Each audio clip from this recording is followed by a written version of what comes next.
You got involved. You've been in the ministry for how long now? 26 years I've been a pastor. Wow. Yeah. 26 years. 26 But years. you started 26 years ago, not just as a pastor. Is that when you started your discipleship? Well, technically, I felt called to missions when I was in high school. Kind of ran away from that because I got a full soccer scholarship to university. So I took that and went and played a year and a half of professional soccer and decided I wanted to eat because I was not that good enough to make big money. So, but really, I met my wife at church and she had a call to missions. And so when I asked her daddy for her hand in marriage, the first thing he said to me is, my wife's been called to missions. Have y'all talked about this?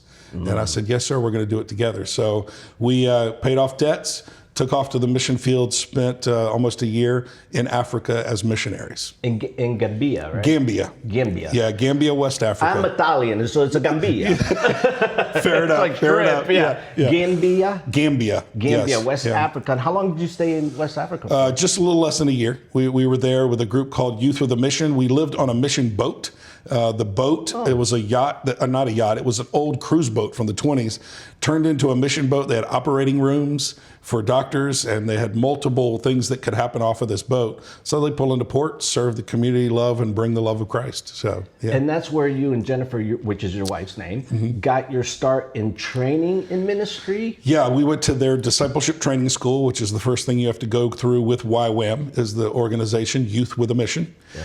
And so we spent several months living on the ship, going through training there, and then being a part. Thought we were going to be missionaries for forever. I mean, we kind of sold everything, took off and went, and ended up, after our training there, we ended up being called back here to Leesburg, and I started being a youth and children's pastor, and here we are 26 years later. So, wow, that's amazing. I mean, how does someone just, I know many people are called to spread the word of God and Christ, but how do you wake up and look at each other and say, we're going to sell everything and we're going to go to Africa? We're gonna jump in 2 feet, because that would scare the heck out of a lot of people. Yeah, it was a journey. I'm a hard-headed one, man. I'm a stubborn mule. You know, like God has to hit me with a 2x4 in the forehead, you know, to get me to move. And so I would say it was not a wake up. I say it was a journey. I mean, I was called out of high school and I didn't go. You know, and it cost me a little bit. I had some struggle years, you know, through college and all.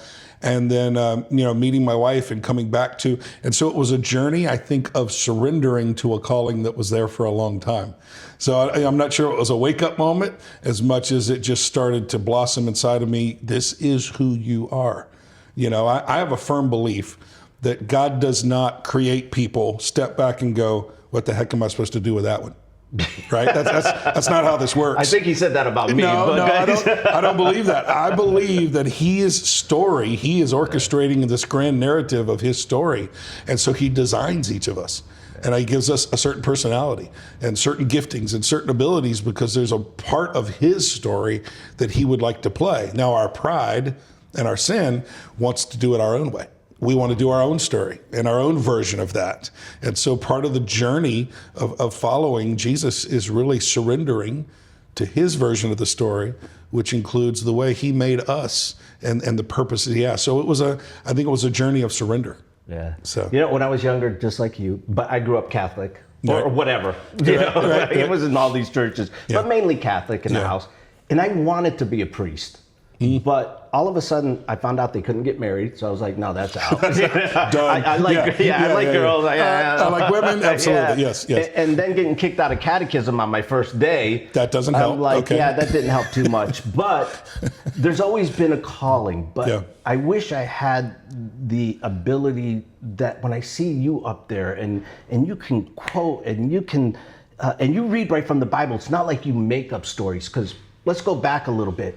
In 2016, when you came back to Leesburg, what was it that, did you and Jennifer just sit down and say, we're going to open church? No, actually, I came back to Leesburg in 2000 and started as a youth and children's pastor and spent 15 years, serving in someone else's church as their youth and children's pastor. What got birthed in me was a passion for Leesburg. One of the things that I see, and this is a Mike opinion, in the Bible, people are not called to ministries. They're not called to people. They're not called to jobs. They're called to places. And so I've often had somebody come to me and say, I feel like I have this opportunity. What do you think? And I won't even talk about the opportunity. I'll talk about the city it's in. Do you love that place? Is God making you? Wildwood is a city right next to it. I had a young lady come to me and say, I've got an opportunity to be the youth director at a church in Wildwood. What do you think? How do I figure out what God's telling me to do? And I looked at her and I said, have you fallen in love with Wildwood? And she went, what? And I said, well, are you ready to, you're going to be a youth director with kids. Are you ready to put Wildwood's colors on and go to Friday night football? Are you going to move to Wildwood? And she goes, no, I'm not moving to Wildwood. And I went, that may not be your calling then. All too often we chase dollars and paychecks. We chase cool situations because the grass is always greener, but nobody ever talks about the water bill's higher over there, right? Yeah, come on. Exactly. It's got to maintain it somehow. Yes, exactly. But the reality of being, and so there was this love that really launched inside of me of Leesburg, and I really got to a point one day where I thought, I'm gonna die here. I'm pretty sure. Like this is, where God has called me, and so there just birthed this passion. And then as I looked at our community, I saw such need, such hurt. We're a sort of an impoverished, lower income community, and so God has birthed in me. I want to do something different here, that we teach people not to just survive but to thrive. Yeah, and speaking of Thrive, you have a couple of Thrive centers, but you're right. People, and we're going to talk about that in just a little bit, but people always look at the big city, the gleaming lights, and I've got to be here to be famous. Sure. Not to spread the word. Yeah, absolutely. Like you see a lot of ministers who are on TV today, they're just glorified inspirational speakers. Sure. They're not from the heart and from the true word that's written, where you don't put on the act of like the Pharisees. You get up there, you do your thing, and you talk about that. And in 2017 was your first seminar or mass that you gave as Church of the Lakes, as you founded that. Right? Yeah, we launched, we started a launch team in 2016, and then August 2017, we had our first service, 2 blocks from where we're sitting right now in an old theater.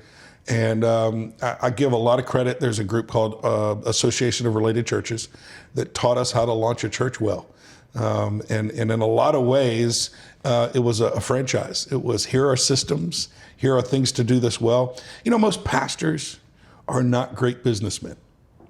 Most great businessmen are not great pastors. I think they're different skill sets.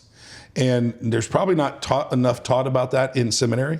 Right, that makes you say, hey, I need to surround myself with some people that have these skills, and I have been blessed to surround myself with some amazing business people to help us make healthy decisions financially and all that, because that's not my world. You turn all that over to Mike, and we'd be broke tomorrow because I'd give it all away, right? I'd see this need at the school and this need there, and so we launched the church, and we're just blessed enough to give good, healthy systems to put around us. To maintain humility when you have success, but then also to maintain some good, healthy financial practices. Yeah, you said some great things that in business, in a lot of the schools, even when I went to beauty school, as you know. Yeah. Eventually, down the years, I went to college when I learned how to read. But they didn't teach you the accounting part, the business part. Right. So there's different personalities, and you said you surrounded yourself with the right people. Yeah. Because a lot of people that get into business or get into ministry or whatever they're doing, like you were launching a church, you knew right off the bat, here's not my strength. My strength is here, and this is what the gift the Lord gave me. Correct. Now I got to get these other gifted people around me. But how did you find them? Because here's your first day church. How many people showed up? And did you pick them out of there, or was that something you already had, like Jesus did picking his disciples? I think it's all about vision. Forget church for just a minute. Let's talk business. Let's talk organization of any sort. It's all about vision, right? What is the vision? What is the heart? Many of us launch something because we're going to make money. Many of us launch something because we have some ideal, but not necessarily a plan, a thought. What does this look like? And I had just spent so many years here in Leesburg that I thought, I need to see people move from a place of surviving to a place of thriving. Not just, well, can I just get a job with the city and survive? I mean, some people need to work for the city. I don't mean to downplay that, but I think that the reality is understanding your purpose. Like I said, that God has created you. So we have emphasized, if you put the right people in the right seats on the bus, you'll have a healthy bus. Right? But you put the wrong people in the wrong seats on the bus, that bus, it don't matter. It's an organization, a church, or business. It's going to be miserable. Nobody's going to enjoy that reality. So we work very hard to understand, who are you? When you come to church, I mean, you yourself came through what we call life steps, and we do a disc profile. What is your personality type? How did God design you? Some people are detail people, and they want to do all the little tiny numbers, and they could sit in a cubicle and work and not deal with people all day long. I would kill myself if you gave me that job. Like, that would drive me crazy. And don't get it, his team is still trying to figure out where I belong. That's not true. You love people. You love people. And that's us sitting here today. But the reality being is for all of us, organizations, schools, whether you're a hairdresser or whether you've got your own business and, you're renting a booth or you're renting out booths to other people, right people on the right seats makes all the difference in the world. In any healthy, good organization.